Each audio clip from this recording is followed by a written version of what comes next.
nesse período, às segundas-feiras, né, de 8h50 até as 10h30, a gente vai se encontrar para falar sobre segurança da informação. Esse tema não é um tema novo, né, mas é um tema que ainda é crista de onda, é um tema que está muito em voga hoje em dia, né, as pessoas estão preocupadas muito com essa questão de segurança, e nos últimos 20 anos a segurança ela deixa de ser um aspecto exclusivo de sistemas operacionais ou de redes e passa a ser uma segurança da informação, independentemente do formato e da forma de armazenamento, né? Então, o objetivo desse curso é trazer um pouquinho dessas informações, trazer um pouco do conceito de segurança da informação para vocês, tá? Lembrando, todas as aulas são gravadas e a gravação só começa depois da gente ter o consentimento de vocês. Então, qual que é o objetivo dessa disciplina? Né? O objetivo não é formar nenhum especialista em segurança da informação, mesmo porque não dá tempo, né? 2 tempos de aula é muito pouco para a gente abordar todos os assuntos que estão em torno ali da atmosfera de segurança da informação, né? Rodando em volta ali, gravitando em volta da segurança da informação, mas o nosso objetivo aqui, na verdade, é apresentar para vocês, né, tentar trazer para vocês as principais metodologias que existem na área de segurança da informação. Sempre que a gente fala de segurança da informação, a gente trabalha com um tripé que é ameaça, vulnerabilidade e risco. A segurança da informação ela só existe, ela só é necessária porque existem ameaças, né, vulnerabilidades que podem ser exploradas por algumas ameaças e essas ameaças podem gerar um certo impacto para a minha organização ou para a minha pessoa, e esse impacto, né, quando a gente realiza um cálculo, uma análise desse impacto, a gente chega ao conceito de risco. Então, a segurança da informação, o maior objetivo dela é mitigar esses riscos, né? Tratar, perdão, a mitigação é uma tratativa, né? Tratar os riscos, né? Sempre que a gente fala de segurança, a gente está buscando aí alguma maneira de se proteger de um determinado risco. Então, a gente vai falar bastante sobre isso, né? Metodologias de defesa, meios de se obter sistemas e ambientes mais seguros, identificar as principais técnicas de ataque a um sistema. A gente, à medida que for estudando, a gente vai falar um pouquinho de criptografia, a gente vai falar como que a criptografia pode ser atacada, né? Quais são como a gente pode ser furtivo com criptografia, ou como a gente pode usar criptografia num ataque, né? Só para a gente começar o curso e pegar um tema aí que está muito sendo comentado, né? A questão do ransomware, ou sequestro de dados. O pessoal faz sequestro de dados basicamente criptografando uma determinada massa de dados e cobrando um sequestro para poder descriptografar.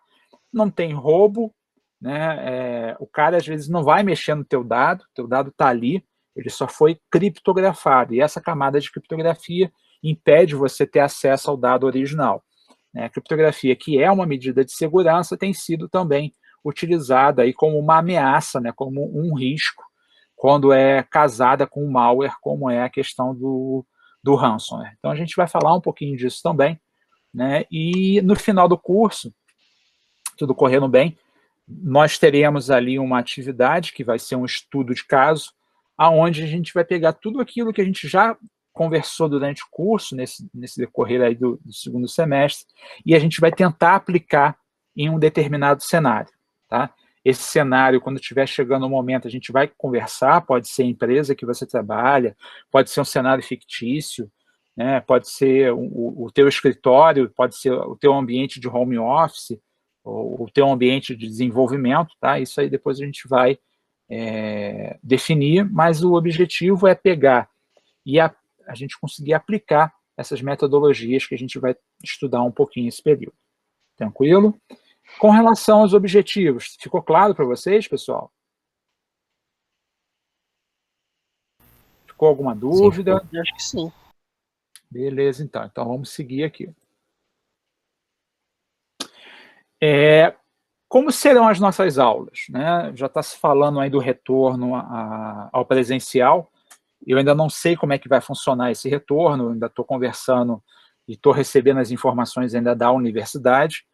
Pelo que eu entendi, vocês vão primeiro apresentar o interesse nesse retorno, e se tiver interesse dos alunos, a gente deve estudar, né? A universidade deve estudar para algumas disciplinas o retorno para o presencial. Então, eu ainda estou aguardando para ter algumas informações, vocês também devem estar recebendo algumas informações referentes a isso, mas até que mude a regra do jogo, o que a gente vai estar utilizando esse período, né, vai ser a plataforma Moodle, que é essa que já está aparecendo aí para vocês, né, essa URL já é a URL que a gente vai utilizar aí no nosso curso, tá?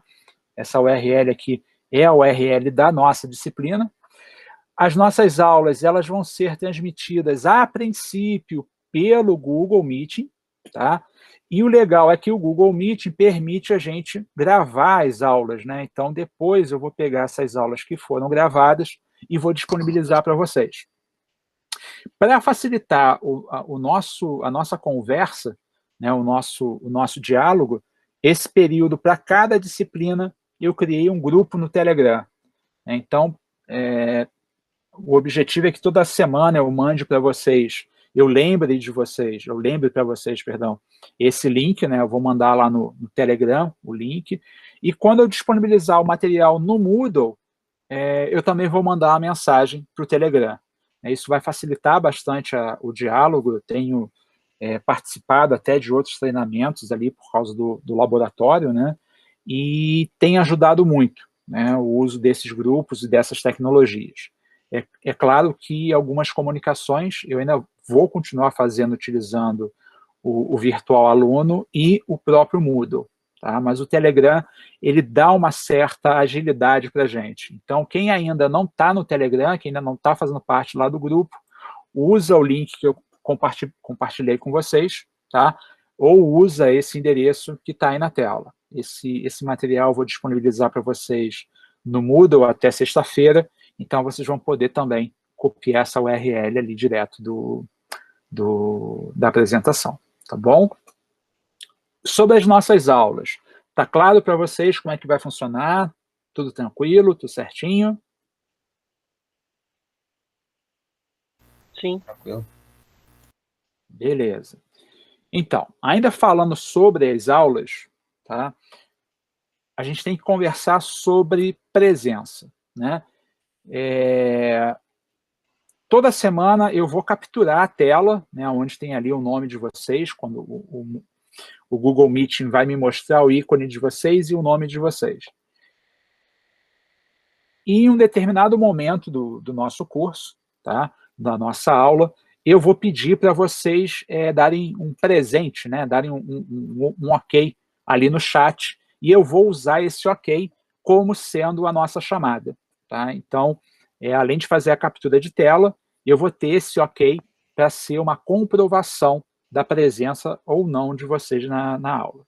Eu sei que esse processo que a gente está passando, né, aula transmitida, né, aula ao vivo, mas sendo transmitida aí pelo Meeting, às vezes deixa vocês, né, e também me deixa um pouco desprotegido, porque às vezes a internet cai, às vezes o link não está muito bom, né, então eu sei que em determinadas aulas, por causa de questões técnicas, não vai ser possível estar presente, tá? Mas sempre que vocês faltarem, me manda um e-mail tentando justificar a falta, ou só me dar uma lembrada, né?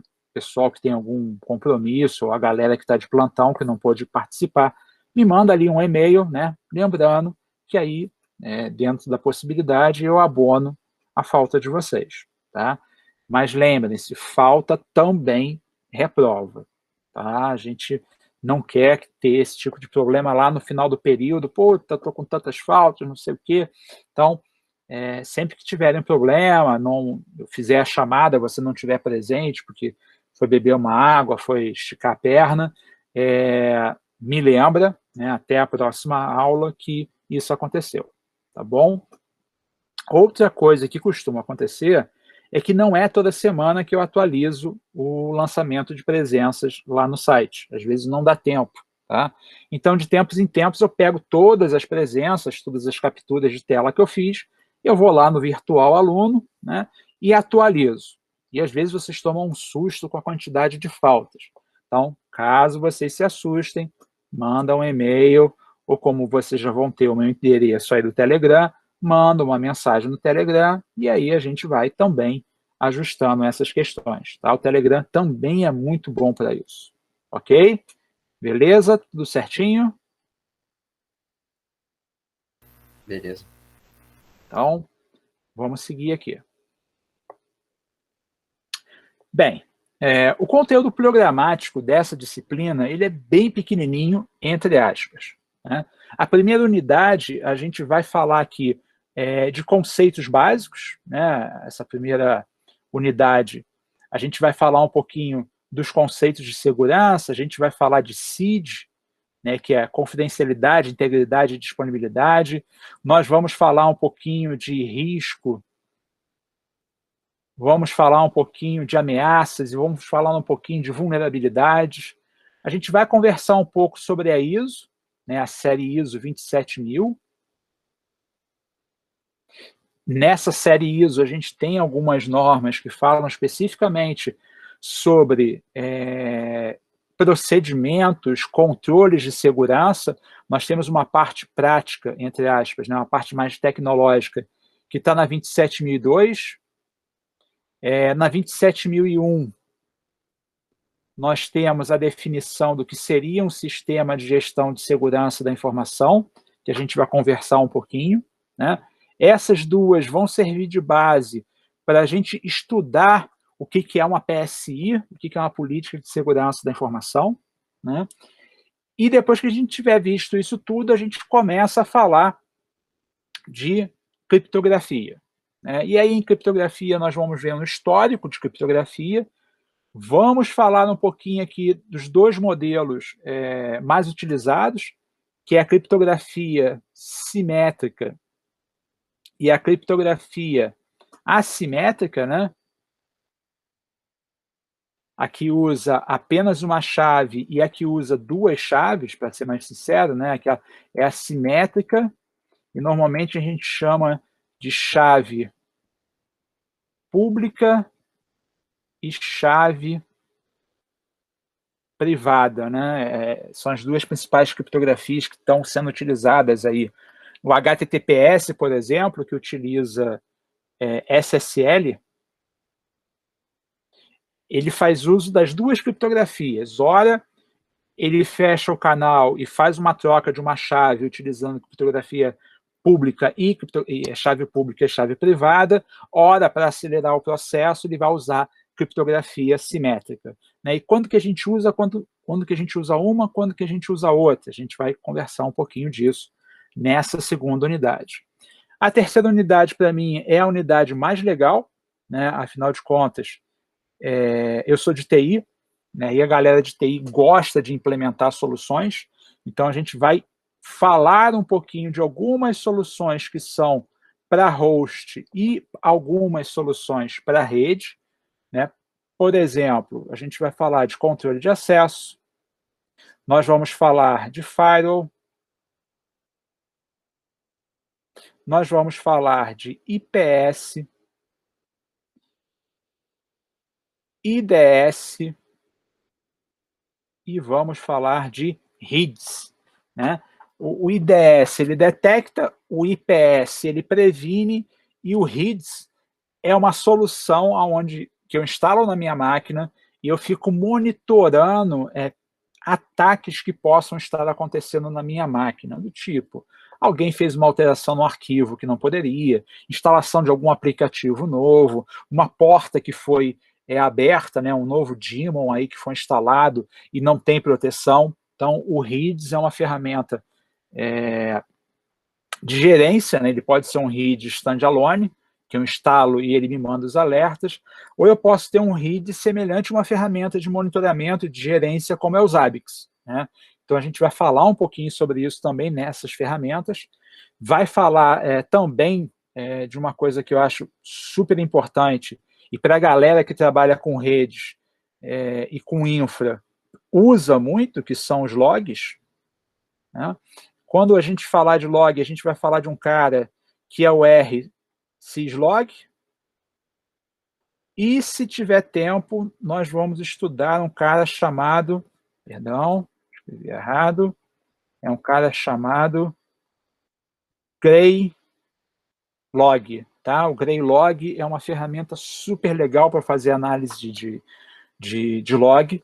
Ele já trabalha com aquele conceito que existe ali no Elasticsearch. Ele não usa banco de dados relacional, né? Ele usa banco de dados, ele usa o MongoDB, né? Então ele tem toda ali uma pegada de você poder ter um cluster para fazer a parte de tratamento dos logs, se você tem um ambiente muito grande, se você tem um ambiente ali com muitos files, muitos IPS, e você quer fazer uma integração e quer tirar quer fazer uma análise, né, geral ali do teu ambiente num determinado momento, vertendo os logs para uma única máquina. Então isso a gente vai falar um pouquinho ali na unidade 3. A unidade 3 ela vai ser a unidade mais extensa do nosso curso, e a unidade 4, né, vai ser aquela unidade onde nós vamos bater um papo sobre estudo de caso. Então, ou a gente vai construir um cenário e a gente vai adotar para todo mundo, né, todos os alunos vão utilizar o mesmo cenário,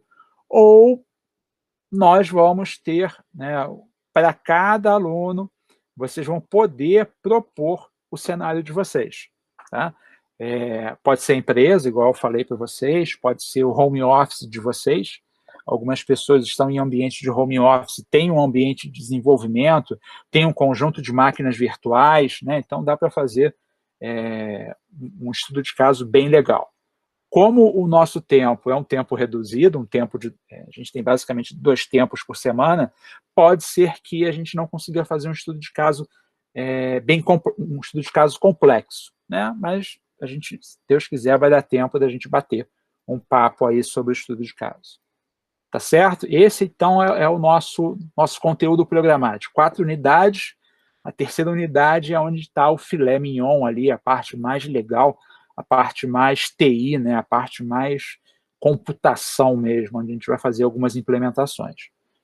Nessa unidade 3, pessoal, o que a gente vai fazer? A gente vai trabalhar com Linux, tá? E com virtualização.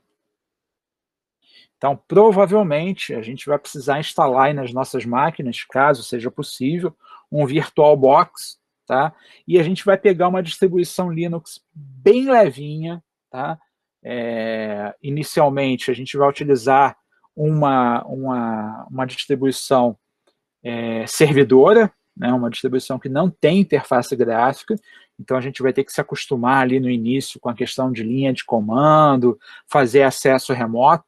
Para quem já tem conhecimento de Linux, beleza. Para quem não tem conhecimento, também fica tranquilo, porque a gente vai ter uma aula específica para montar o nosso laboratório em casa. Então, eu já vou passar para vocês antes, né, o que vocês vão ter que baixar aí da internet, providenciar o download. Então, quem tem Windows vai usar o VirtualBox para Windows, quem tem Mac vai usar o VirtualBox para Mac, quem tem Linux vai usar o VirtualBox para Linux. Tá? Existe uma solução para o Windows que a gente vai utilizar numa outra disciplina, mas aqui eu não quero usar com vocês, que é a WSL, eu acho, ou WLS, não lembro, que é uma camada de virtualização que o Windows provê, que permite criar containers Ubuntu dentro do próprio sistema. Tá? Isso é muito legal para quem está trabalhando com desenvolvimento e quer subir um ambiente semelhante onde vai ter que hospedar, e esse ambiente roda Linux, e aí você consegue subir uns serviços. Tá? Só que se você estiver utilizando a versão 1 desse cara, você não tem acesso à rede direito.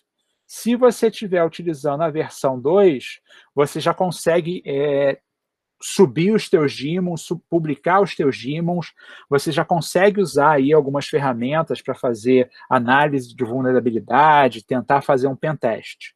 Mas nem toda máquina, nem toda versão do Windows, a gente consegue habilitar por default ou habilitar a versão 2. Tá? Então, eu vou partir para a virtualização do Linux mesmo, que vai dar menos dor de cabeça. Tá? Tranquilo até aí? Alguma dúvida? Tranquilo. Pegaram a ideia? Tranquilo. Show de bola, então. Para quem não tem máquina em casa para virtualizar, tá? Eu estou conversando com o Fábio, que é o nosso coordenador, de tentar disponibilizar um ambiente da OCP, tá? Umas máquinas, o cluster, na verdade. A ideia, a gente tem que amadurecer, mas eu preciso amadurecer rápido com ele, é montar um ambiente de virtualização onde a gente vai poder entrar, né, e já vai ter uma meia dúzia de máquinas ali disponíveis, com alguns logins cadastrados, né, login e senha cadastrado. A gente vai fazer um acesso remoto, né, via linha de comando, e ali a gente vai rodar os nossos experimentos. Tá? Quem não puder rodar o serviço em casa, né, a gente usa a proposta é tentar disponibilizar um ambiente virtualizado lá no OCP. Tá? Mas isso ainda não está nada certo, tem que conversar com o Fábio com calma. Provavelmente, quando a gente estiver finalizando aqui a unidade 1, né, quando a gente estiver terminando aqui essa unidade, provavelmente a gente vai ter uma ideia aí do que a gente vai conseguir fazer. Tá? Mas, por enquanto, isso ainda é um desejo que a gente vai tentar materializar. Tá bom? Só por curiosidade aí, quantos de vocês já possuem algum tipo de contato com Linux aí? Nessas férias eu instalei o CentOS e mexi tentando aprender Zabbix e tal. Beleza, beleza. Tem um curso da Udemy, tá, para Zabbix que é muito bom, Eduardo. Se você quiser, depois me passa um e-mail que eu te passo o link dele. Tá? Baratinho. Tá? Baratinho o curso. Muito bom mesmo. Procurado alguns, só que eu não gostei muito não. Então, com indicação assim é bom. Eu peguei um curso ali porque eu estava precisando preparar um material, né, ali para o laboratório, e aí eu queria ver o que a galera estava fazendo e tal. Eu peguei 2 cursos, tá? São cursos da versão anterior do Zabbix, mas mudou muito pouca coisa, então dá para aproveitar bastante. Tá? Quem falou aí foi deixa eu ver aqui que eu perdi. Então, Fabrício, pode ser o Lubuntu. Tá? Eu tenho uma máquina virtual aqui no meu computador, tá? Que eu rodo o Lubuntu. Lubuntu é a versão mais light que tem do Ubuntu. Tá?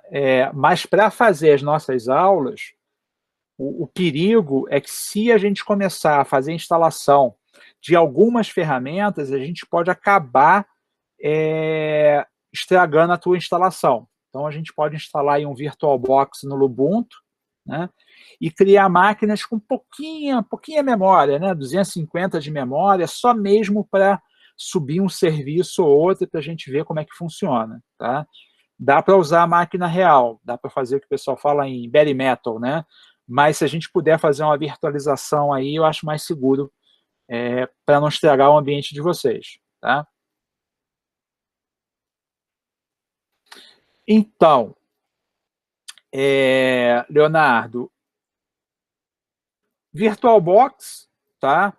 E a melhor distribuição para consumir pouco recurso, tá? E dá para subir bastante máquina virtual, é o Debian. Tá? Ele é bem mais leve do que o Ubuntu.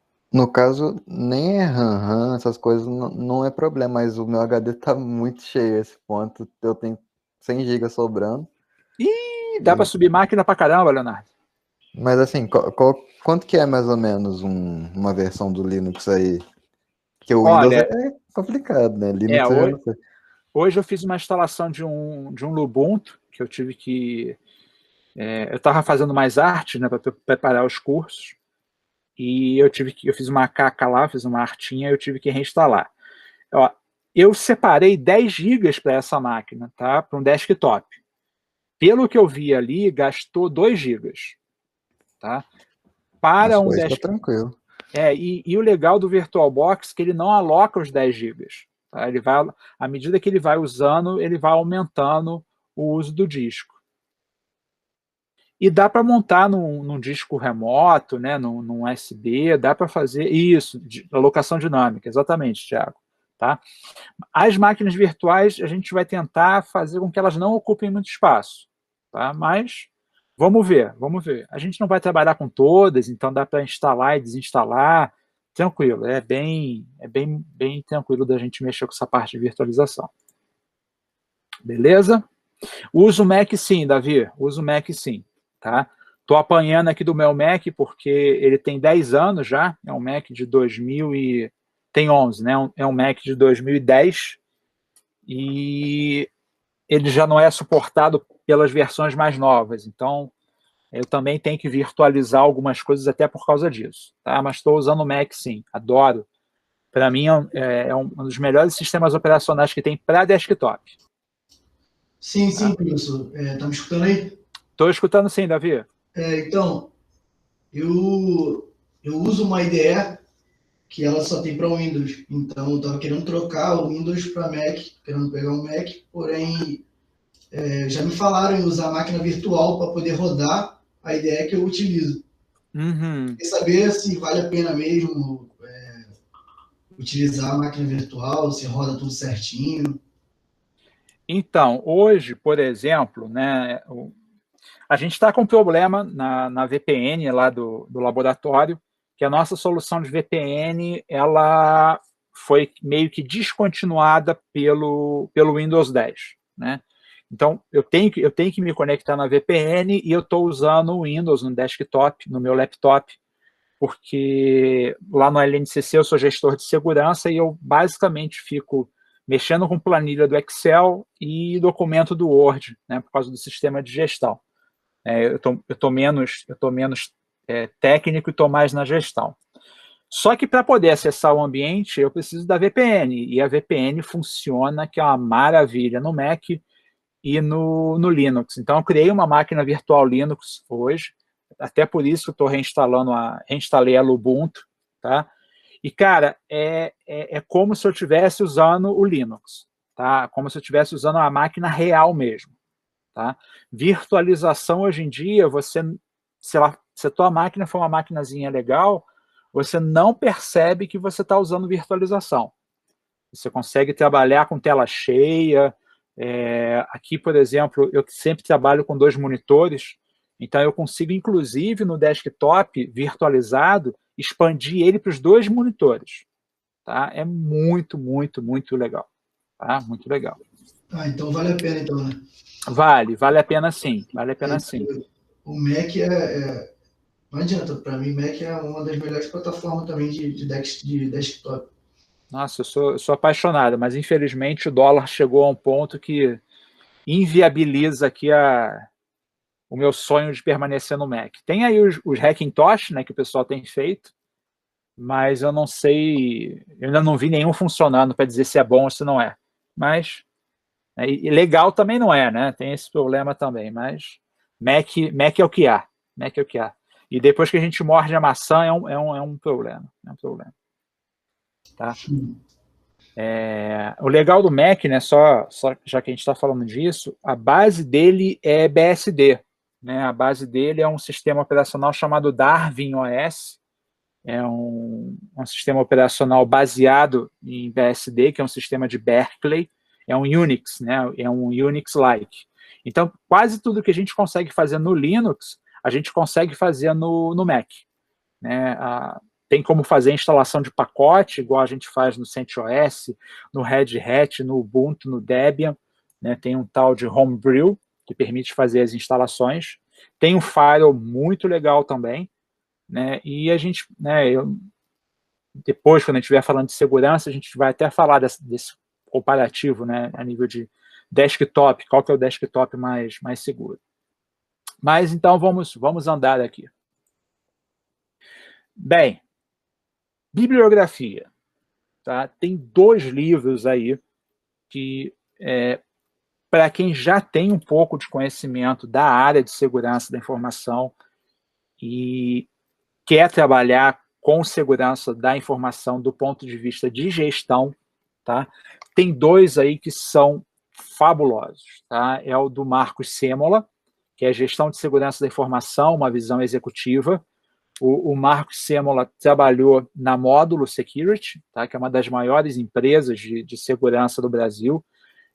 O livro dele é muito legal, vai do leigo ao especialista, porque ele trata de assuntos ali, dando exemplos, falando um pouco do dia a dia dele. E para quem quer tirar uma certificação, né, uma certificação 27002, tá, uma certificação de ser um profissional que conhece a ISO, tem esse Fundamentos de Segurança da Informação com base na 27001 e na 27002, tá? A editora, deixa eu ver se eu acho aqui. Eu não estou achando o livro aqui. Mas eu acho que a editora Érica, alguma coisa do gênero, tá? Esse livro, ele é utilizado por o processo de certificação de uma das grandes empresas que trabalha com isso, agora esqueci o nome dela, na próxima aula eu vou trazer para vocês. Tá? E esses 2 livros, na verdade, esses 5 livros que estão aí, eles estão lá na biblioteca virtual. Tá? Então, vocês conseguem acessar, e para quem está afim mesmo, tá, de trabalhar com segurança, eu indico muito a compra dos 2. Tá? Mas para quem quer trabalhar, tá? No nosso curso não tem necessidade de comprar nenhum desses livros, tá bom? Mas, se tiver sobrando um dinheirinho e vocês quiserem aprofundar um pouco o conhecimento de vocês na área de segurança da informação, fica a dica, tá? O livro aí, Fundamentos de Segurança da Informação, com base na 27001 e na 27002, é muito legal. É um livro de fundamentos, literalmente, e bem interessante quando você precisa passar esses fundamentos para uma equipe. Tá? Se você já está aí, já é líder de equipe, ou está começando a pegar uma empresa que está começando a implantar ISO, tá? Vale a pena. Tá? Ajudou bastante, tem ajudado bastante lá no LNCC para a gente preparar alguns materiais de divulgação. Tá? Depois a gente tem o livro da Michelle, né, Fundamentos em Segurança da Informação. Né, tem o livro do Carlos André, que é Tecnologias Aplicadas à Segurança da Informação, um guia prático, né, e como o nome diz, é um guia prático, então vale a pena. O livro da Michelle e o livro do Carlos são bem fininhos, em torno de 100, 200 páginas, então quem gosta de segurança e tiver uma oportunidade, dá uma olhada. E para quem gosta de criptografia, apaixonado por esse tema, tem um livro do Stalin, né, do William Stalin, que é um dos melhores livros de criptografia e de segurança em redes. Tá? Tem bastante informações sobre criptografias, a parte de algoritmo criptográfico, né, explica bem ali a questão da importância da geração dos números primos para a criptografia, a geração de números primos com uma grande quantidade de bits, né, que é o que normalmente a gente chama de chave, né, utilizada para a construção das chaves. Então, o Stalin, ele fala bastante sobre isso. Tá? Então, fica aí a indicação de 5 livros, tá? Não são os únicos, mas são, ao meu ver, os principais livros para vocês darem uma pesquisada. Tá? Todos eles, a princípio, tá? Se não mudou nada desde quando eu montei o primeiro conjunto de slides, estão todos eles ali na biblioteca virtual de vocês. Tá bom? Caso vocês não encontrem algum desses livros, me avisa que eu dou um toque lá para o nosso coordenador para ver como é que vocês vão ter acesso. Então, Tiago, mitigação é feeling, né? Mitigação é o know-how que a gente vai pegando no dia a dia. Quando a gente fala de mitigação, a gente vai poder falar um pouquinho, quer ver? Deixa eu voltar aqui no slide. Aqui na unidade 3, a gente não vai falar de mitigação, mas a gente vai falar de análise de vulnerabilidade e vai falar um pouquinho de pentest. Né? Não serve para mitigar, mas serve para apontar o que precisa ser feito.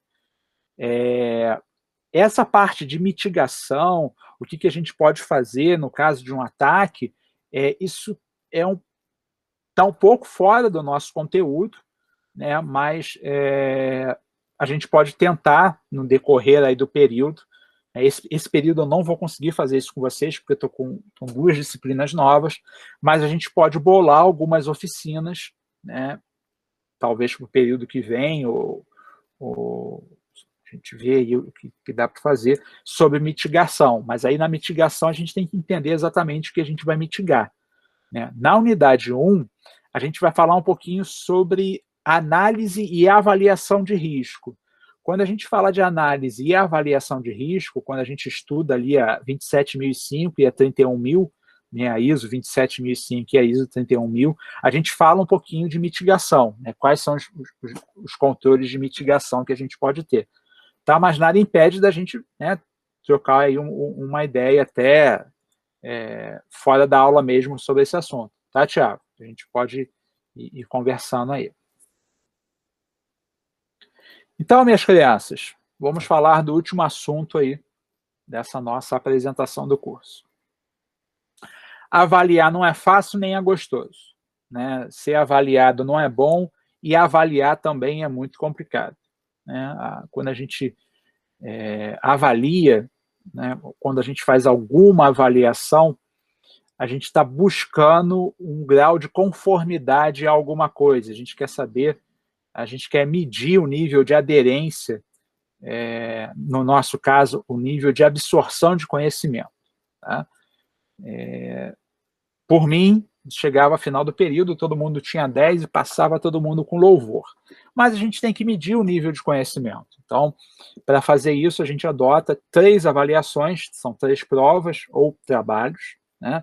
A primeira prova, que é a prova parcial, ela tem peso 1, né, como já é de costume. Opa! Né, deixa eu pegar aqui. Então, ela tem peso 1. Essa prova parcial, essa avaliação parcial, ela pode ser uma prova ou uma prova com trabalho, tá? Ou uma prova teórica, né, que aqui a gente está chamando de prova com pesquisa, e uma atividade prática. Provavelmente essa atividade prática ela vai existir aqui na PF. Tá? A PP com peso 1, a PF com peso 2. Se vocês, por algum motivo, tiverem que faltar ou perderem a PP, vocês vão poder fazer a PF.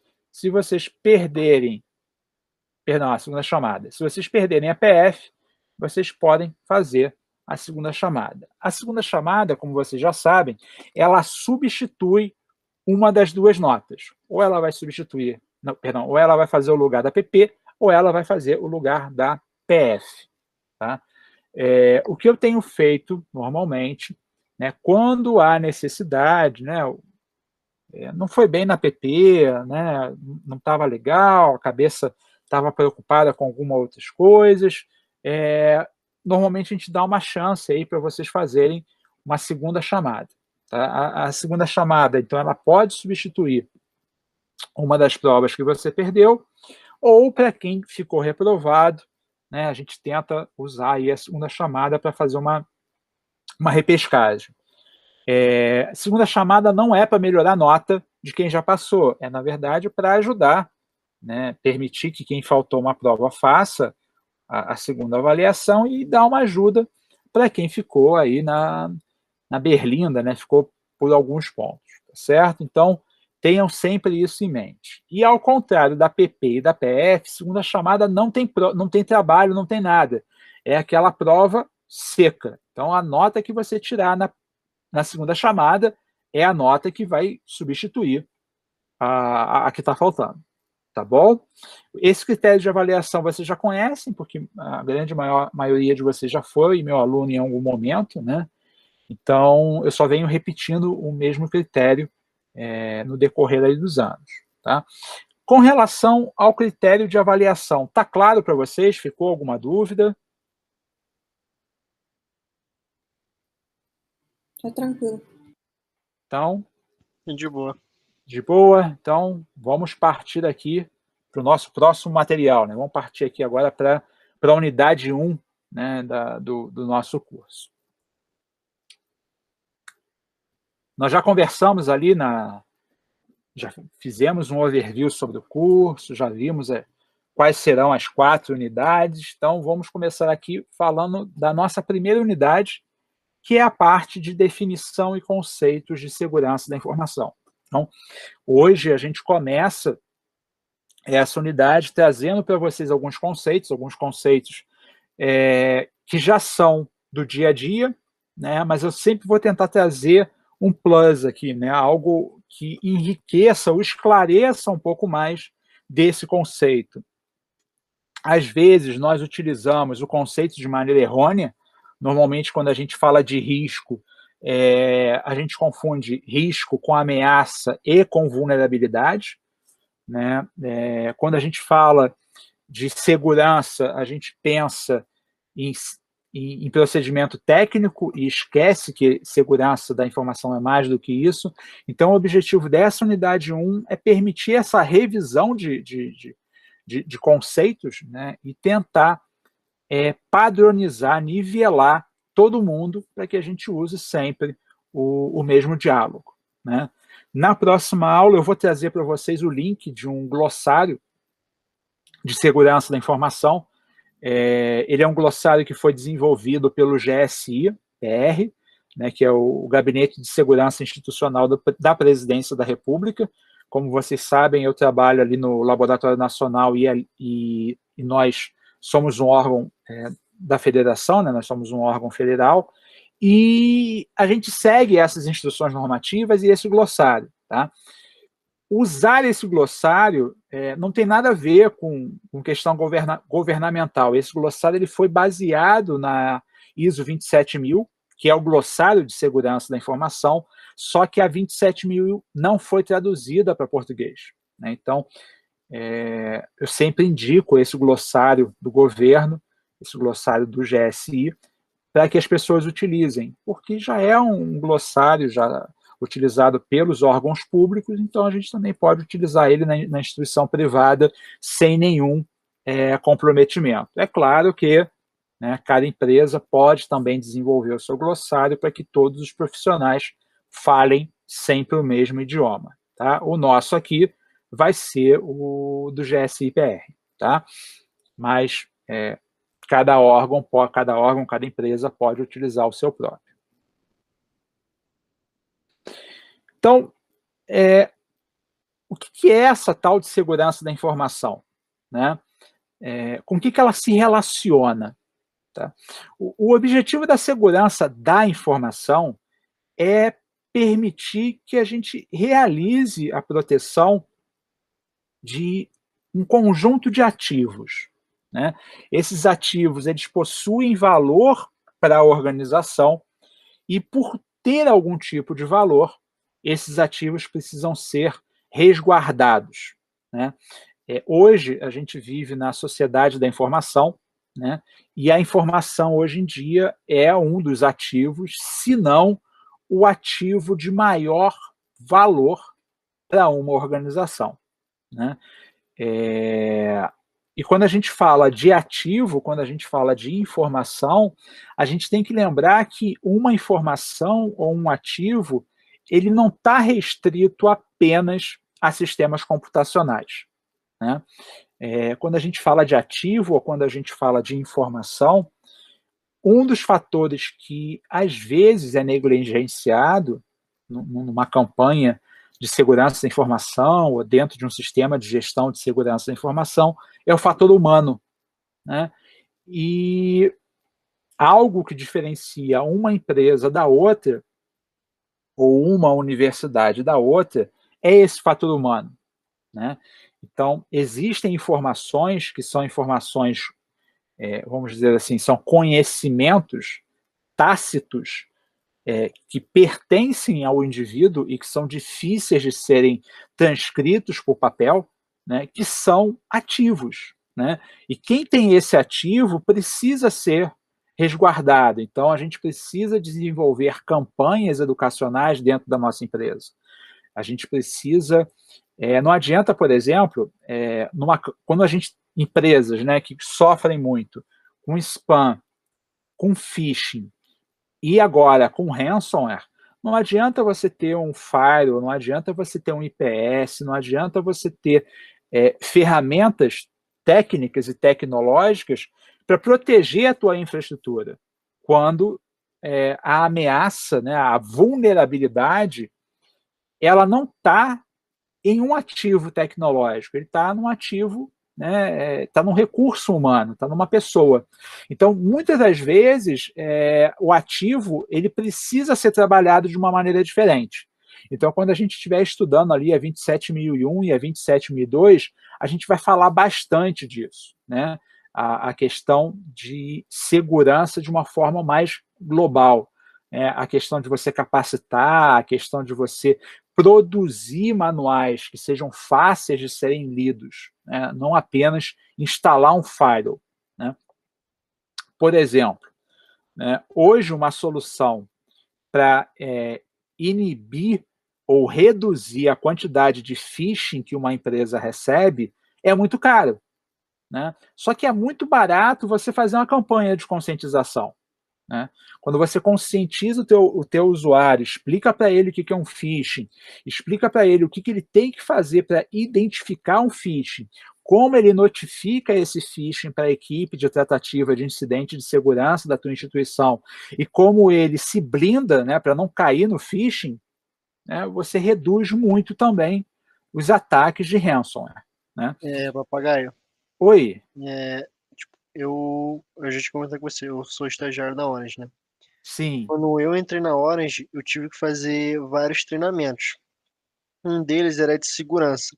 Nesse treinamento, várias coisas. Porque acabou que algumas das coisas do treinamento acabaram sendo inúteis porque eu estava numa distância e certas coisas eram no presencial. Mas era tipo assim, sempre manter a máquina conectada no dock, não sei o que lá. E tinha uma coisa em específico que era o seguinte: a Orange tem um padrão muito específico de e-mails. Se você receber um e-mail que não segue esse padrão, não abre de jeito nenhum. Tá ligado? Isso foi deixado bem claro no treinamento. Isso já é conscientização, isso é legal. Que eu tive que fazer e que todo mundo fez. Inclusive,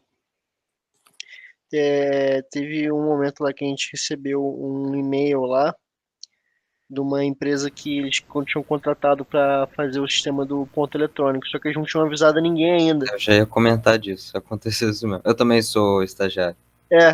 Só que, tipo, ninguém sabia. Então a galera do IT recebeu um monte de e-mail acusando que achou que tinha recebido e-mail de phishing. Isso. E aí a Orange teve que emitir um e-mail para todo mundo falando que não, então. Isso. É só porque porque a gente não tinha avisado ainda, estragaram a surpresa. Ou seja, o treinamento funcionou. Né? Essas medidas, Gabriel e Lucas, elas são fundamentais para você reduzir determinados riscos, né? Uma forma de você mitigar o risco do phishing é isso, né? Você avisar, olha, pessoal, a gente trabalha com essa estrutura de e-mail, nós não mandamos determinados tipos de e-mail, e se vocês receberem esse tipo de e-mail, ou suspeitarem, tá? Manda uma mensagem para a nossa equipe responsável pela tratativa de incidentes de segurança, tá? Por que eles fazem isso? Porque eles seguem a ISO, né? Com certeza, a Orange ela é uma global, né, uma empresa multinacional, e ela segue vários padrões de segurança. Um dos padrões é a 27001 e a 27002. Então, para vocês verem como funciona, né? A galera rapidamente percebeu e já respondeu, tá? Eu vou abrir aqui um parêntese, né, já que depois a gente vai conversar com mais detalhes sobre isso no futuro. Mas valeu aí pelo link. Vocês sempre me dão esses links, puta, é muito bom. Só por curiosidade, Gabriel, tu é estagiário de que time? Eu tô no time de Business Analytics da Alessandra. Eu tô de Business Intelligence do Jonathan. Eita, nós. Pessoal aí é o pessoal de análise de dados. Isso aí. Eita, nós. Muita estatística, hein? Então, e depois quando a gente chegar lá na frente, a gente vai falar também de como a matemática é importante para a área de segurança, mesmo que a gente não caia, né, ali no bit byte das contas, mas é muito, muito útil, principalmente nos logs ali, em análise de log. Então, houve um incidente, vocês devem ter ouvido falar, né, de um órgão federal aí, que teve seus dados sequestrados. Né? Como é que foi o sequestro dos dados dessa instituição? Tá? Isso não é oficial, isso é o que a gente acha, né? E aí, quando eu falo quando a gente acha, é alguns colegas que já conversaram sobre esse assunto, né? O que aconteceu, ele não foi revelado para a equipe, né? Só realmente quem fez a tratativa sabe, e até mesmo por causa da identificação do hacker que fez. Né? Mas o modo de operação foi um phishing, tá? O cara caiu no phishing, era um cara que era um técnico que na máquina dele ele tinha as credenciais de acesso ao virtualizador habilitado. Né? Então, o cara, via phishing, ele conseguiu pegar essas credenciais, né? Via phishing, ele conseguiu instalar um cavalo de Troia, um Trojan, né? A máquina do cara virou uma máquina zumbi, o cara conseguiu passar pelo firewall, porque foi uma conexão transversa, ou seja, de dentro para fora. Da máquina do cara, ele conseguiu ter acesso ao virtualizador, né? Com as credenciais administrativas. Dentro do virtualizador, ele conseguiu instanciar um ransomware, tá? Um aplicativo que fazia o papel do ransomware, e utilizando o sistema do virtualizador, ele replicou esse ransomware para dentro das máquinas virtuais. Tá? E aí, dentro da máquina virtual, ele criptografou tanto o conteúdo da máquina virtual quanto o objeto máquina virtual. Então, as pessoas não conseguiam abrir o disco, porque o disco estava criptografado, e não conseguiam startar as máquinas, porque o objeto máquina virtual estava criptografado também. Tá? Foi um ataque por causa da bobeira, né, de uma pessoa. Era um ambiente altamente blindado, com várias camadas de segurança, mas o fator humano tem sido o fator mais explorado nas campanhas de ataque. Né? Os hackers estão utilizando bastante o fator humano para tentar invadir. Eu assisti alguns documentários recentes sobre hacking e, aparentemente, a maior arma que os hackers têm hoje em dia não é um autoconhecimento de linguagem de baixo nível ou nada do gênero, é engenharia social. Sim. Os caras usam engenharia social para chegar onde eles querem chegar sem precisar ficar 3 meses escovando o bit. Exatamente. O ser humano, pessoal, isso é uma questão de segurança, tá? Nós somos muito curiosos, tá? A gente é curioso, a gente confia, não que isso seja algo ruim, é uma coisa muito boa, né? Mas a gente tem que ter um desconfiômetro sempre. Né? E política de segurança e regra de segurança foi feita por algum motivo. Não é o gestor de segurança ou o presidente do comitê de segurança ou o responsável técnico que estava de mau humor e escreveu aquela regra. Tem sempre um motivo. Tá? Então, às vezes, a gente flexibiliza ali por causa, não, o cara é meu amigo. Tu tem certeza que é teu amigo? Entendeu? Por exemplo, né, eu acho que é o Lucas que está falando comigo, a voz é a voz do Lucas, mas eu não estou vendo o Lucas. Então, assim, é bom confiar desconfiando sempre, sabe? E engenharia social, a gente vai falar de engenharia social, tem pessoas que desenvolvem campanhas de engenharia social, campanhas de phishing, tá? E vendem para as empresas. Então, eles entram, a Orange, por exemplo, pode entrar em contato com uma empresa dessa, tá? E fala, olha, eu quero que você desenvolva para mim uma campanha de engenharia social e o teu alvo é a minha equipe de suporte de Petrópolis. Tá? Eu quero que vocês façam uma campanha voltada para eles, que eu quero saber se se o meu treinamento está surtindo efeito. Tá? E o cara só fala isso, vira as costas e fala, olha, eu volto quando? Daqui a 2 meses? Daqui a 3 meses? Mais nada. Ele não sabe como vai ser feito, e aí a empresa, né, claro, tudo acordado, contrato assinado, vai realizar a campanha. Tá? E isso é muito legal. Então, nem sempre a engenharia social ela é utilizada para o mal, ela também pode ser utilizada para identificar, ela pode ser uma análise de vulnerabilidade de aspecto não tecnológico. Tá? Para quem é bom de engenharia social, está aí ó, um ótimo emprego, construir uma empresa para isso. Tá? Aqui no Brasil, eu acho que só tem uma que faz isso. Tá? Uma boa que faz isso. Tá? Uma empresa que é parceira do LNCC na parte de HPC, na parte de Santos Dumont, do supercomputador, ela contrata essa empresa para fazer a verificação dos treinamentos dela. Tá? Então, tem algumas coisas bem legais aí na área de segurança da informação, que não é sistema computacional. Tá? Então, vamos deixar essa flag ligada, tá? Vamos sempre lembrar desse último parágrafo aí. Não adianta blindar o sistema do ponto de vista tecnológico. Tem que blindar do ponto de vista legal e humano.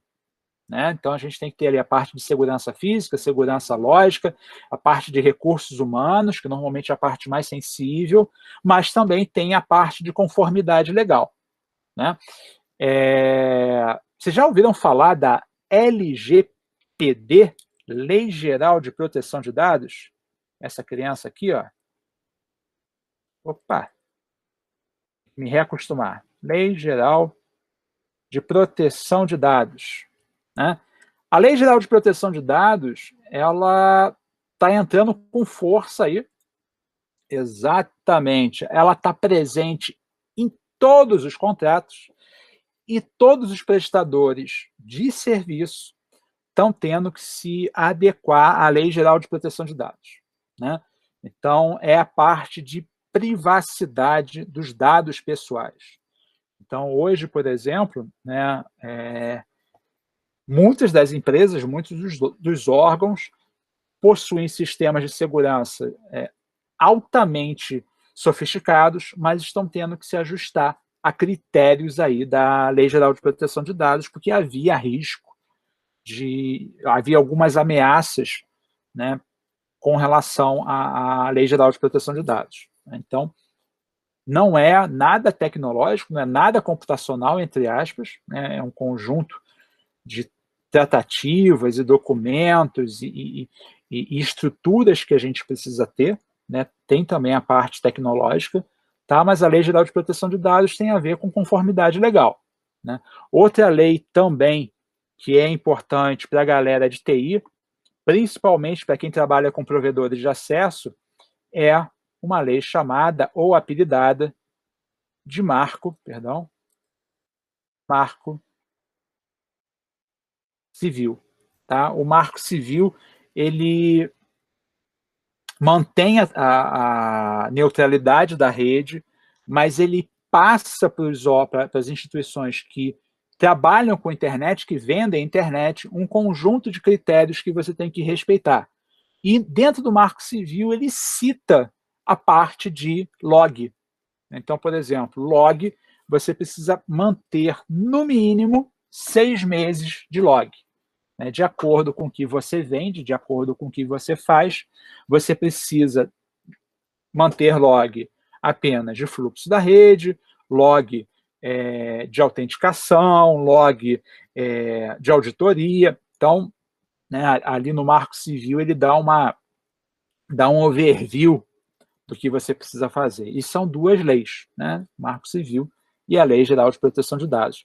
Fora as outras que existem, né? A questão de pirataria, que também já está aí, né? E é uma lei que, às vezes, pega o pessoal de calça curta, principalmente nesse período de home office, que o pessoal está usando VPN, está usando a própria máquina, e na sua máquina vai, instala um software de avaliação, esquece de desinstalar. O torrent, né? O torrent é um problema sério, né? O Thiago lembrou aí, porque o problema do torrent não é você baixar, é você fornecer, né? Então, às vezes, você leva o seu laptop para a empresa, esquece que estava baixando alguma coisa para testar em casa, e aí, quando você continua baixando isso na empresa, vai aparecer o IP da empresa, né? E aí, dependendo da política de segurança e dependendo do teu contrato de trabalho, você vai ter uma dor de cabeça desnecessária, né? Então, vamos sempre lembrar disso. Então, né, a segurança da informática e a segurança de computadores, elas são coisas distintas, né? A segurança da informática ou a segurança de computadores, ela está relacionada com a segurança da informação, né?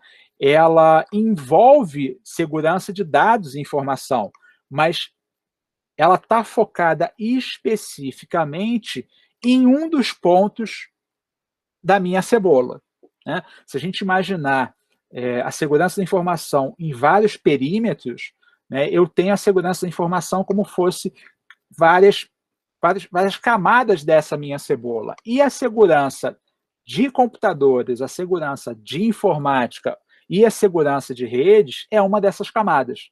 É onde eu vou aplicar algum tipo de controle para impedir que um atacante consiga explorar ou obter acesso a um determinado dado. Mas não adianta nada eu ter um super firewall dentro da minha rede se eu permito, por exemplo, que alguém me traga um pendrive de casa, né, e não tenha um antivírus instalado na máquina do meu colaborador. Então, ele trouxe um pendrive, está contaminado, o cara espetou o pendrive, dentro desse pendrive eu tinha um Trojan, esse Trojan vai aí instanciar um daemon que vai fazer uma conexão transversa, uma conexão que vai ser de dentro para fora, o firewall não vai bloquear, porque vai considerar como sendo uma conexão válida, e eu estou abrindo uma porta para dentro da minha rede, né? Então, a segurança da informática ou a segurança de computadores é importante, é fator tecnológico, mas ela não é suficiente hoje em dia, né? Eu tenho que pensar aí nos perímetros físicos, eu tenho a questão de treinamento, eu tenho a questão de capacitação, eu tenho a necessidade de elaborar documentos e procedimentos, né? É muito comum, quando a gente começa a fazer uma análise de risco, quando a gente começa a trabalhar com gestão de risco, e a gente está passando por isso lá no laboratório, né? Tem 2 meses, se eu não me engano, saiu uma instrução normativa que, vamos dizer assim, é uma ordem governamental, né, que determina que todo órgão precisa realizar gestão de risco. Como a gente já estava trabalhando ali com a ISO, a gente já tem 2 certificações da ISO, a gente já tinha esse processo implementado num subconjunto, né? Só que agora, o que acontece? A gente precisa implantar a gestão de risco para todos os ativos, né? E aí a gente precisa fazer uma análise que vai além dos recursos tecnológicos, tá? A gente vai falar um pouquinho sobre gestão de risco é bem legal, só que a gente precisa mapear o quê? Os processos, né? Então, processo é algo que existe além da computação.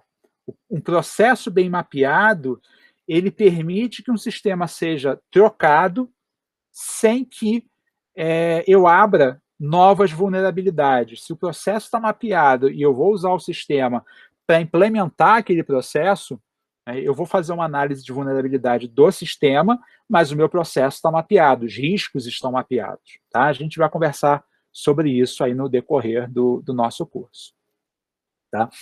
Antes da gente começar a falar da 27000, está ficando claro para vocês essas questões de segurança, né, que transcende aí características, questões tecnológicas? Por enquanto, Estão, sim. né, estão pegando isso. Eu não perguntei, todo mundo sabe o que é um phishing? Eu sei.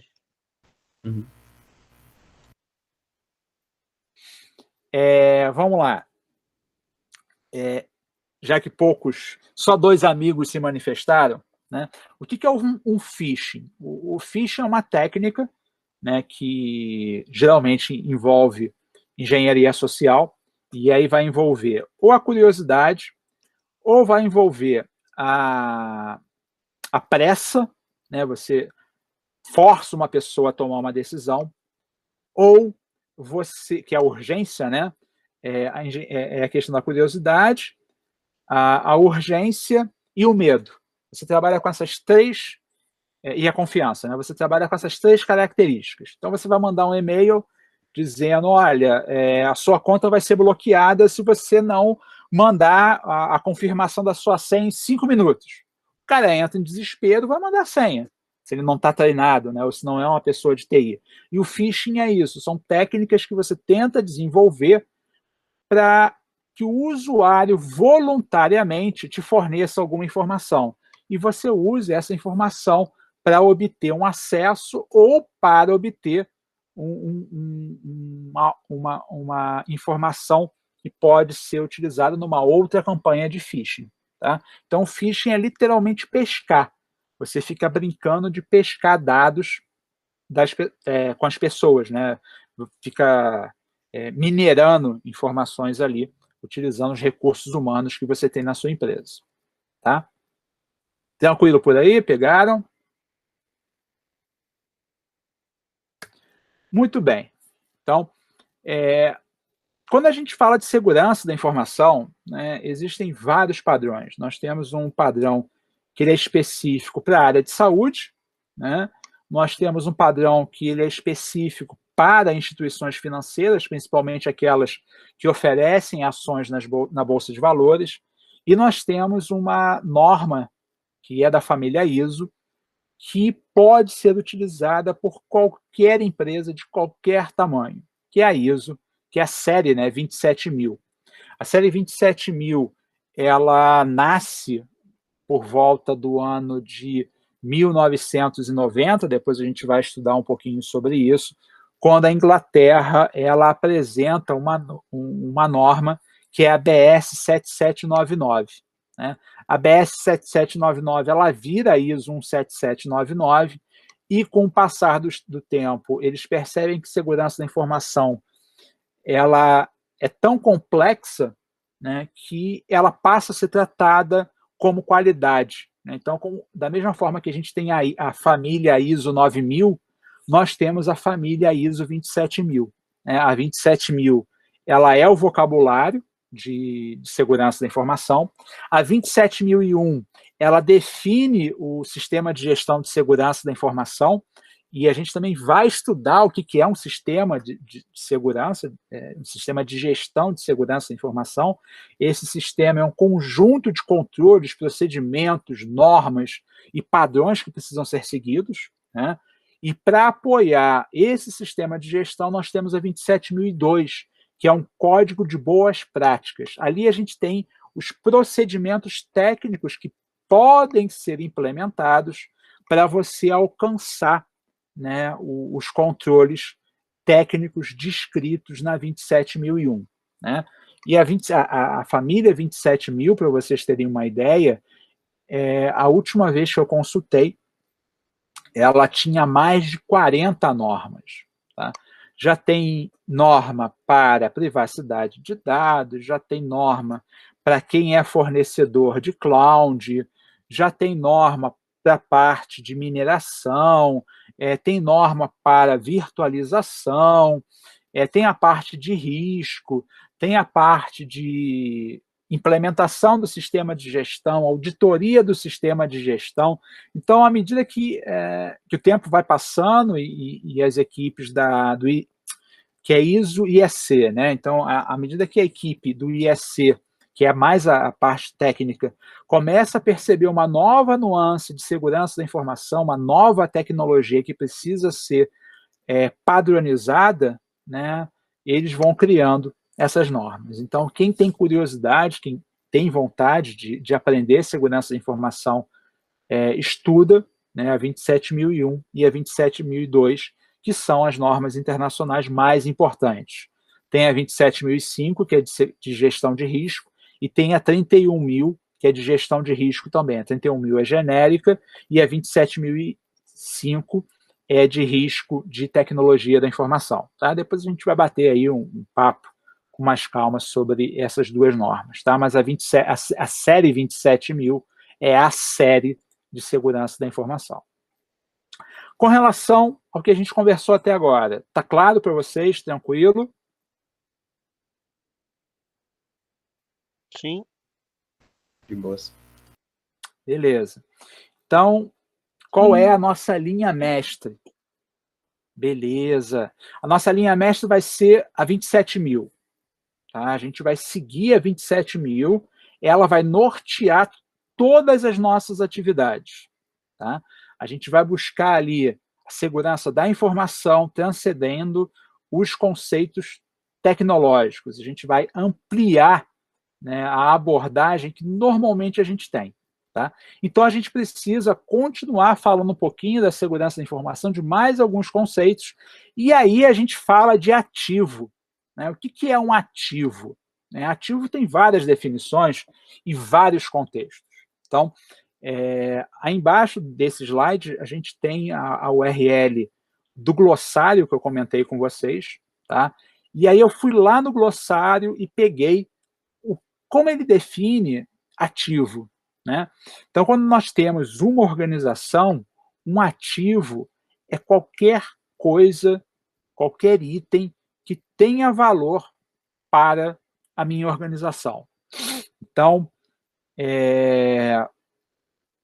vamos pensar aqui na UCP, né, como sendo uma empresa cujo objetivo é levar conhecimento. Então, os professores são um tipo de ativo, o servidor web é um ativo, os alunos são um tipo de ativo, né, porque vocês levam a imagem da UCP, então a gente precisa fazer uma campanha com vocês, criar bons profissionais, né, porque é a imagem que está sendo vendida, e quando a gente faz análise de risco, a gente também faz análise de risco sobre a imagem de uma instituição, de uma empresa. Né?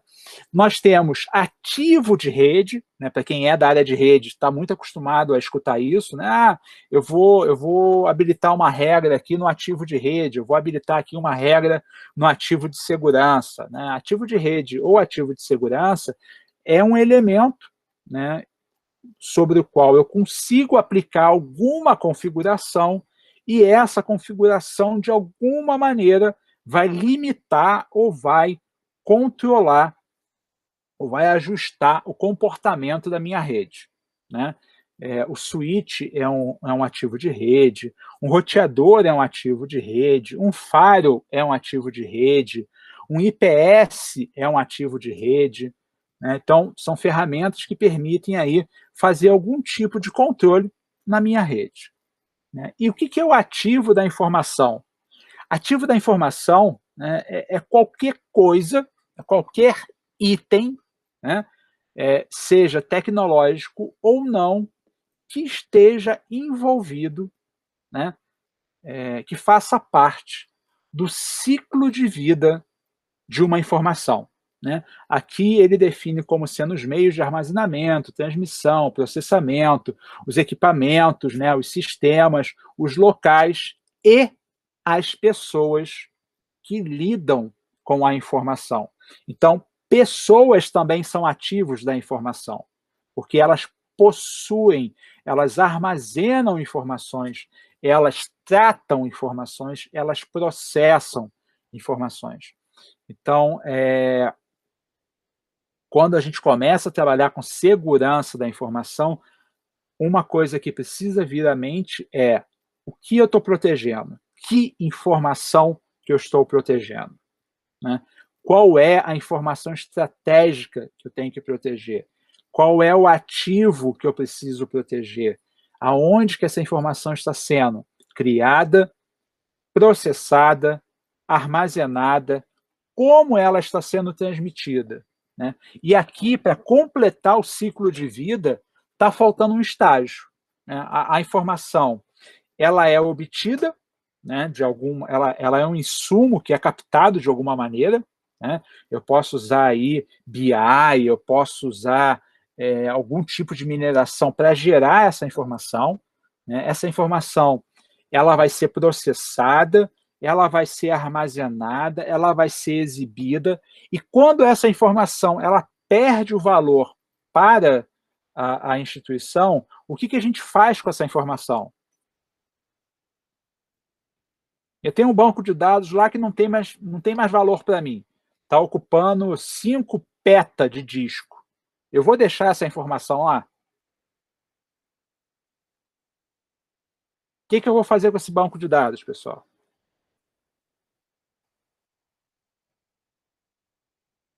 Eu vou mudar a pergunta aqui.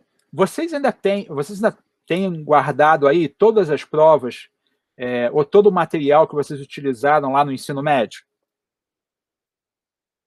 Claro que não. Claro que não, né? Informação, né, no mundo empresarial é a mesma coisa. Tá? Essa informação, ela ainda tem valor ou não? Se ela não tem valor, eu vou descartar. Né? E até quando a gente descarta uma informação, a gente tem que fazer um descarte seguro. Tá? Por exemplo, o meu HD está com bad block. Tá? Eu vou lá na loja do meu camarada lá, né? Eu quero trocar aqui o HD, mas puta, não tenho familiaridade aqui com Apple, estou com medo de abrir para não fazer uma arte. Vou levar para um cara que é especialista, vou pedir para ele trocar o HD para mim. Tá? E aí, quando ele terminou de trocar o HD, ele me entregou o computador todo funcionando, todo bonitinho. O que eu tenho que fazer? Eu posso deixar esse HD de presente para ele ou eu vou querer esse HD de volta? O que vocês fariam com esse HD?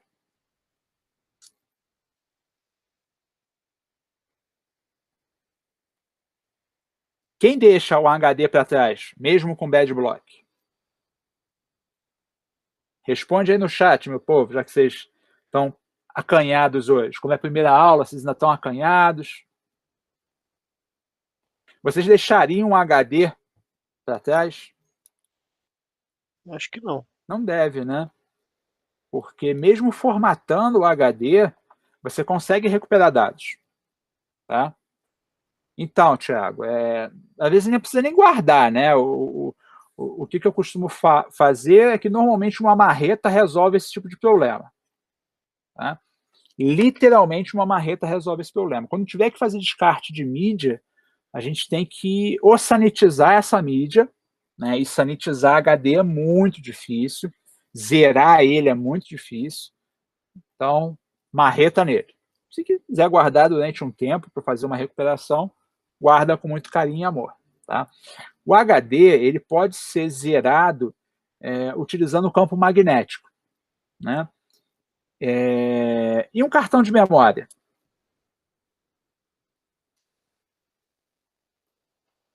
Dá para limpar um cartão de memória também. Tá? Uma coisa que aí fica a dica para vocês, cuidado como vocês descartam cartão de memória. Cartão de memória é infinitamente mais fácil de extrair dados do que HD. Tá? Tem uns programinhas que você paga aí 30, 40 reais, tá? E você consegue fazer recuperação de dados de cartão de memória. Muito cuidado com mídias na hora de fazer o descarte. Então, quando a gente estiver falando de política de segurança, por exemplo, a gente também vai tratar na política de segurança esse último ciclo da vida da informação, que é o processo de descarte. Ok? Então, entenderam que a palavra ativo ela tem significado distinto de acordo com o escopo no qual a gente está aplicando. Né? Se eu falar ativo de uma forma geral, é qualquer coisa que tenha valor, um ativo para a rede é um equipamento, e um ativo, quando a gente está falando de segurança da informação, é qualquer coisa que manipule uma informação durante o ciclo de vida dela. Tá bom? Guarda sempre isso para a gente não gerar aí ruídos. Na dúvida, usa o nome e o sobrenome, ou seja, ativo de rede, ativo de segurança e ativo da informação. É melhor pecar pelo excesso do que pecar pela falta quando a gente está conversando de segurança. Né? E para que a gente precisa de segurança da informação? A gente precisa proteger as informações que possuem algum tipo de valor de acesso ou uso não autorizado, ou seja, nem todas as informações podem ser vistas por todos. Né? Vamos supor que uma empresa está lançando um novo produto, tá? E essa informação vaza para uma pessoa que está para ser desligada, né? Ou está cumprindo aí aviso prévio. Essa pessoa pode pegar essa informação, já está chateada porque está de aviso prévio mesmo, pega essa informação e vende para o concorrente. Né? Então, você precisa ter um controle de acesso à informação, você precisa proteger a informação. Né? Além disso, a gente precisa proteger a nossa informação, né, contra a negação de serviço. Um DDoS, né, eu não posso permitir que um usuário gere uma negação de serviço. Eu não posso permitir que um usuário, por causa de um mau uso, por exemplo, impeça que outros usuários acessem aquele recurso. Então, a gente precisa, além de ter o controle de acesso, a gente precisa de ter uma parte onde nós temos ali o accounting do sistema. A gente vai controlar o quanto de recurso pode ser utilizado. E, no final, a gente também precisa preservar o quê? A integridade e a confidencialidade. A confidencialidade tem muito a ver com a questão de controle de acesso. A confidencialidade, a gente vai estudar um pouquinho sobre ela mais para frente. E a integridade também. Né? Integridade, muitas das vezes, é confundida com autenticidade. Nem sempre, né, as duas coisas são idênticas. Às vezes a gente usa como sinônimo, mas para a segurança da informação são coisas bem distintas. Tá? E depois a gente, um pouquinho mais para frente, a gente vai falar um pouquinho aí da diferença de cada uma desses itens. Né? Outra coisa que a gente precisa ter em mente é que a segurança da informação ela precisa se preocupar com o dado em qualquer formato. Né? E aí tem o formato digital, tem o formato eletrônico e tem a informação que está na cabeça das pessoas. Né?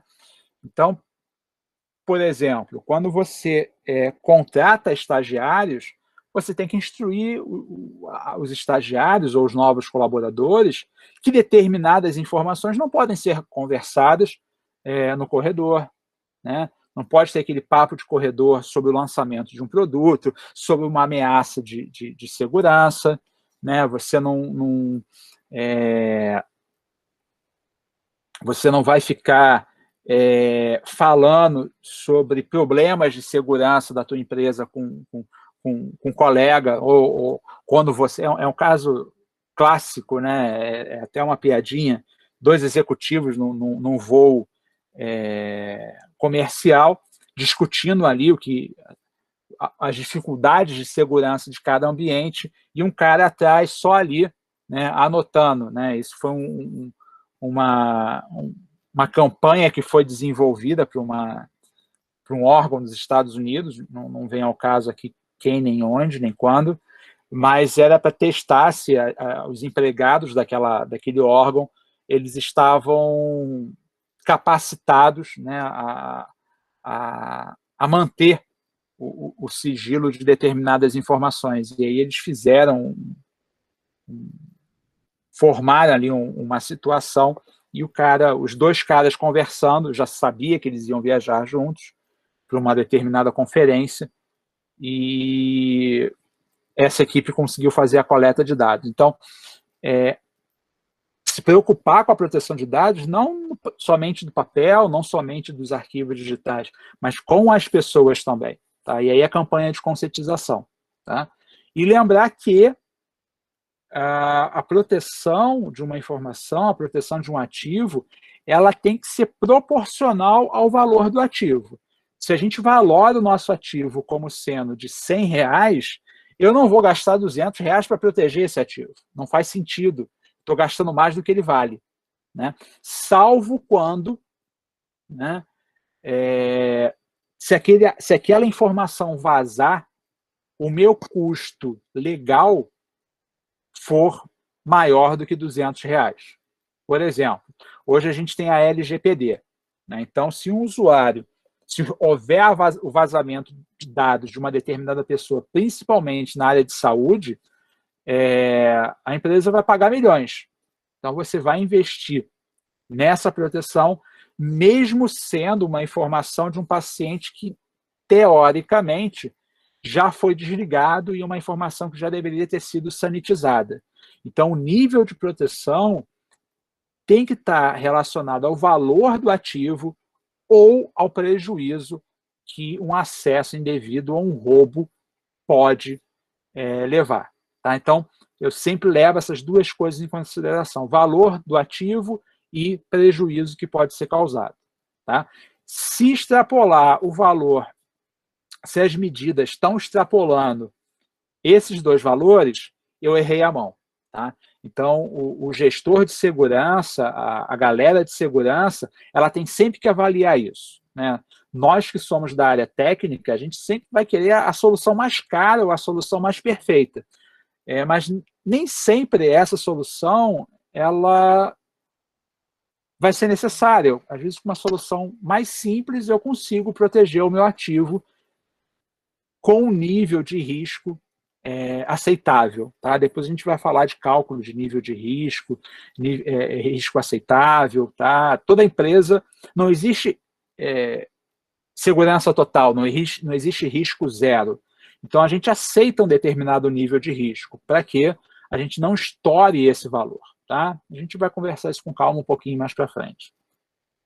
E a gente tem que lembrar que a segurança ela deve cobrir toda a infraestrutura. E aí a gente começa sempre mapeando o processo, né? Quais são os processos que nós temos, quais são os sistemas que nós temos, né? Quais são os serviços prestados e quais são as tecnologias que a gente adota para prestar aquele serviço. Né? Então,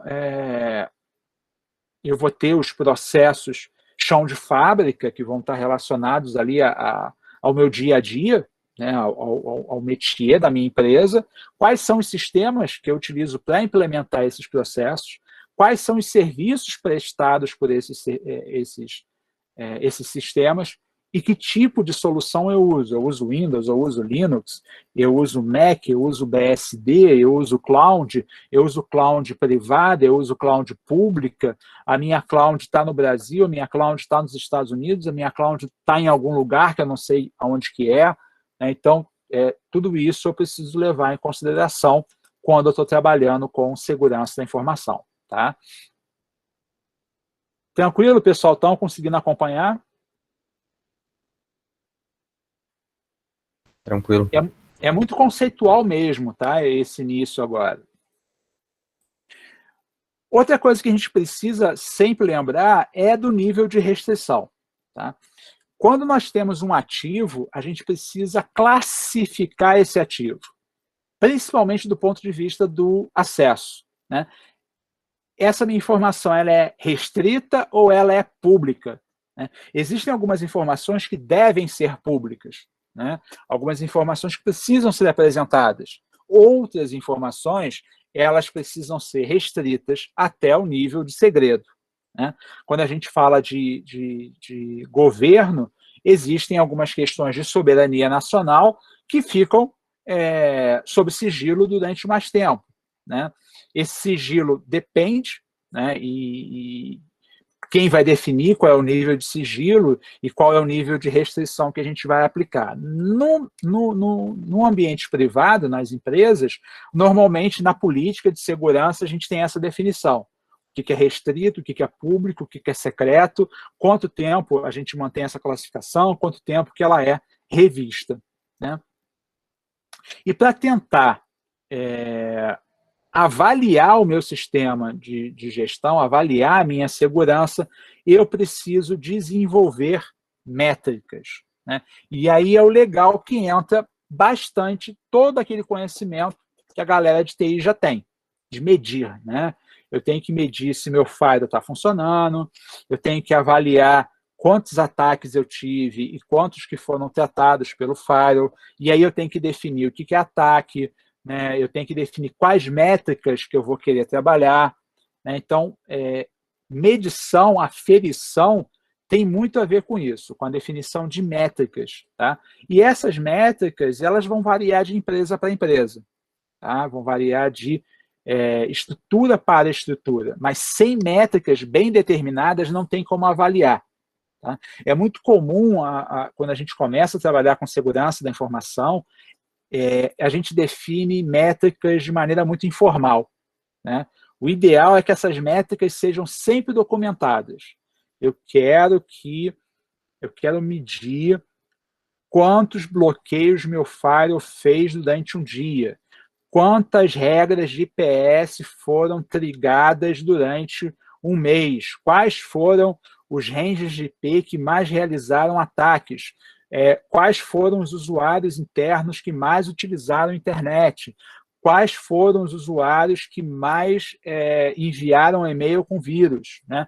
Quais foram os vírus mais detectados na minha plataforma, no meu ambiente ali de mensagem eletrônica. Quais foram as campanhas de phishing ou quais foram os phishings que nós recebemos, quais são aqueles que apresentaram maior nível de risco. Então, essas métricas a gente vai desenvolvendo à medida que o sistema vai crescendo e à medida que a gente vai conhecendo a nossa empresa. Não tem um conjunto básico de métricas. Isso varia de local para local, né? E a segurança da informação, ela não é única, né? Dentro da mesma empresa, mudando ali a localização física, por exemplo, a gente pode ter fatores comportamentais, né? Fatores do próprio ambiente, questões da infraestrutura que vão influenciar, que vão facilitar ou vão dificultar a implementação de segurança naquele ambiente, né? Às vezes uma empresa está absorvendo uma outra e essa outra não tem cultura nenhuma de segurança da informação. É uma empresa que não faz gestão dos seus processos. Isso vai influenciar. É uma empresa onde as pessoas têm uma cabeça muito retrógrada e não aceita a melhoria contínua. Então, a segurança da informação ela vai ser impactada por esses outros fatores, né, que não são fatores de TI, principalmente fatores comportamentais e fatores relacionados à cultura das pessoas que estão ali envolvidas. Tá?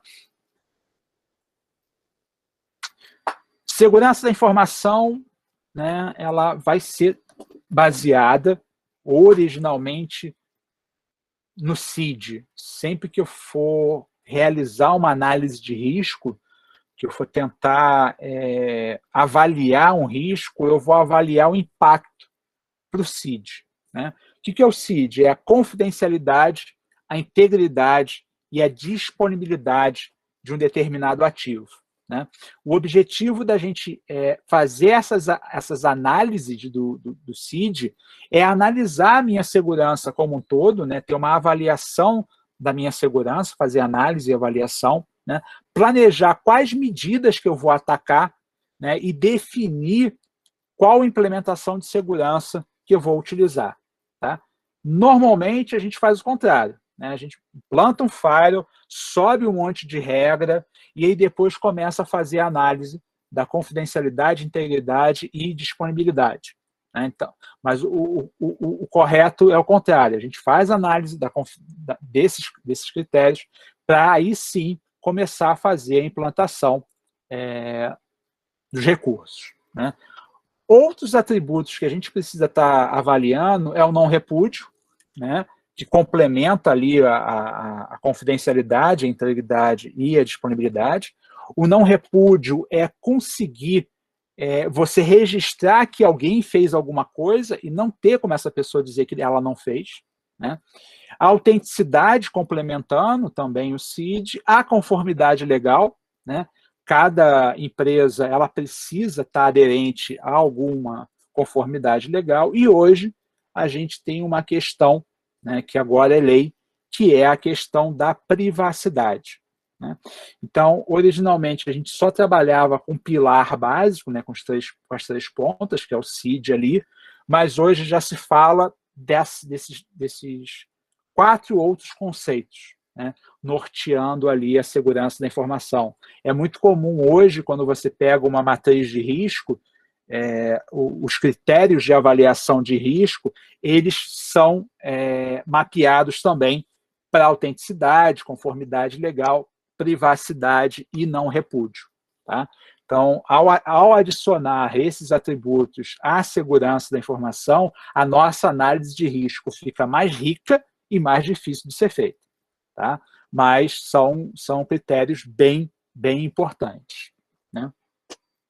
O que seria a confidencialidade? Né? A confidencialidade, o objetivo dela é basicamente limitar o acesso de um determinado conjunto de ativos a quem está autorizado a ter esse acesso. Né? A confidencialidade está muito relacionado à necessidade de saber.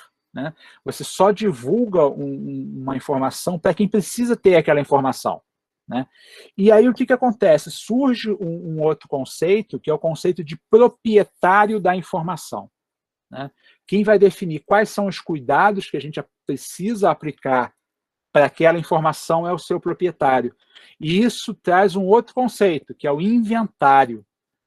Todo o ambiente seguro precisa ter um inventário dos ativos. Né? E aí vão entrar pessoas, vão entrar processos, vão entrar banco de dados, né? Vão entrar vários recursos aí. Então, o objetivo da confidencialidade é proteger o acesso, ou restringir o acesso a pessoas legítimas definidas pelo proprietário do meu ativo. Né? A integridade ela tem a ver em manter um controle sobre as mudanças, e aí a gente tem a questão da gestão de mudanças, né? E garantir que o dado não vai ser alterado sem conhecimento do seu proprietário. Né? Esse sem conhecimento do seu proprietário já lembra um pouco, né? Já está indo bem de encontro ali o que a gente chama de autenticidade. A disponibilidade é controversa. Né?